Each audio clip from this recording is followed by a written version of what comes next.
Assalamualaikum warahmatullahi wabarakatuh. Jumpa lagi bersama Kang Darman Denesa. Bismillahirrahmanirrahim. Alhamdulillahirrahmanirrahim. Pada kesempatan kali ini Kang Darman akan menyampaikan perihal tentang zikir nafas penghancur istana iblis. Ya, sesuai dengan pengalaman selama belajar zikir nafas sadar Allah secara istiqomah dan insen di dalam kehidupan ini. Pada suatu saat pribadi mengalami goncangan jiwa, yaitu keterpurukan. Ternyata keterpurukan itu adalah salah satu sifat kemalasan hingga malas, sedangkan Allah itu tidak memberi sifat malas kepada semua makhluk.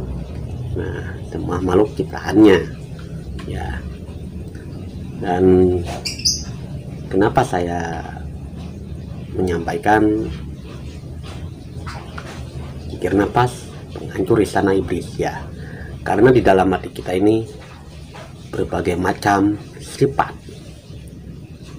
Ada sifat hewani, sifat setan, sifat iblis yang akan menghijab perjalanan rohaniah kita kepada Allah Subhanahu wa Ta'ala dan perjalanan hidup kita di alam nyata yang bahasa lainnya hablum minanas. Jadi ketika di dalam kehidupan yang nyata,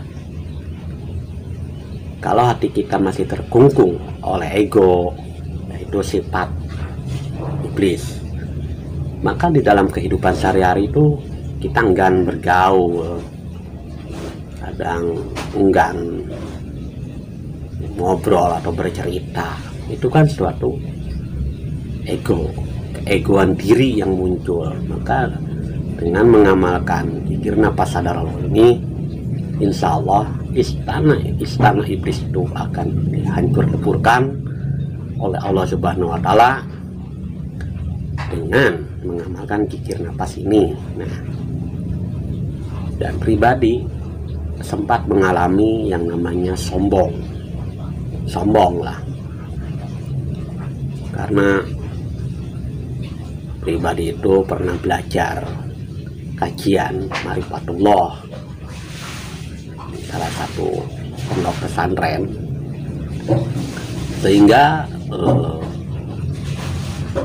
mengenyam dan menampung segala ilmu kajian secara materi. Ya, itu juga penting kan, tapi karena tidak menemukan metode atau caranya, sehingga pribadi itu sombong, merasa nggak tahu lah.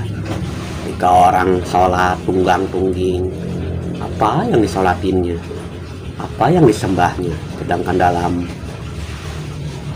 Islam yang sejati itu kan harus marifatullah. Jadi awal beragama harus mengenal Allah. Nah, kesombongan, karena ketika belajar marifat itu yang tertanam di dalam hati itu ya malah membangun istana iblis kalau bahasa saya. Jadi seperti itulah saudara-saudari, sahabat-sahabat Kang Darman. Maka di dalam belajar itu kita harus menemukan metode atau cara atau sarana, dengan bahasa lain kendaraan menuju Allah Subhanahu wa Ta'ala. Memang dulu juga saya udah dipelajari, diajarkan bahwa kendaraan ke Allah itu yaitu dengan napas yang paling terdekat.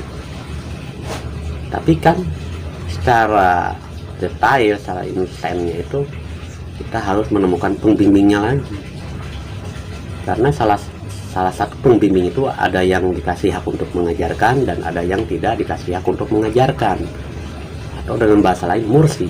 Jadi mursyid itu udah masing-masing punya tugas tidak semuanya dikasihkan. Itulah keyakinan saya. Nah, ketika Allah menuntun, mempertemukan saya dengan seorang pembimbing spiritual dengan metode zikir nafas sadar Allah ini, sehingga saya istiqomah dalam mengamalkannya, dan alhamdulillah Allah menghancurkan istana-istana iblis yang ada di dalam diri ini dengan metode zikir nafas sadar Allah. Nah, sehingga Allah merubah perilaku kehidupan kita dan pola hidup kita, itu semua karena Allah. Dulu saya ini seorang yang sombong, dulu saya ini seorang yang angkuh, dan selalu menilai bahwa orang itu belum paham tentang ilmu keagamaan yang sesungguhnya, apalagi tidak mengenal bab hakikat. Wah, percuma ibadahnya itu nggak nyampe ke Allah. Nah, itu adalah suatu penilaian atau menghukum, berkomentar.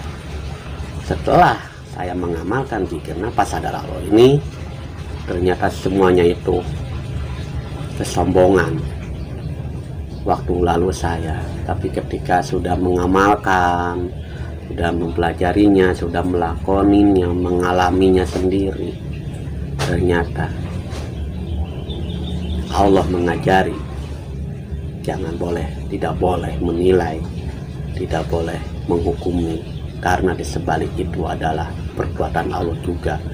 Tapi ikro, tapi baca apa yang di hadapan atau yang dilihat oleh mata, apa yang didengar, apa yang terhirup, apa yang terasa, apa yang terpikirkan, itu satukan menjadi tauhid, itu sadari Allahnya.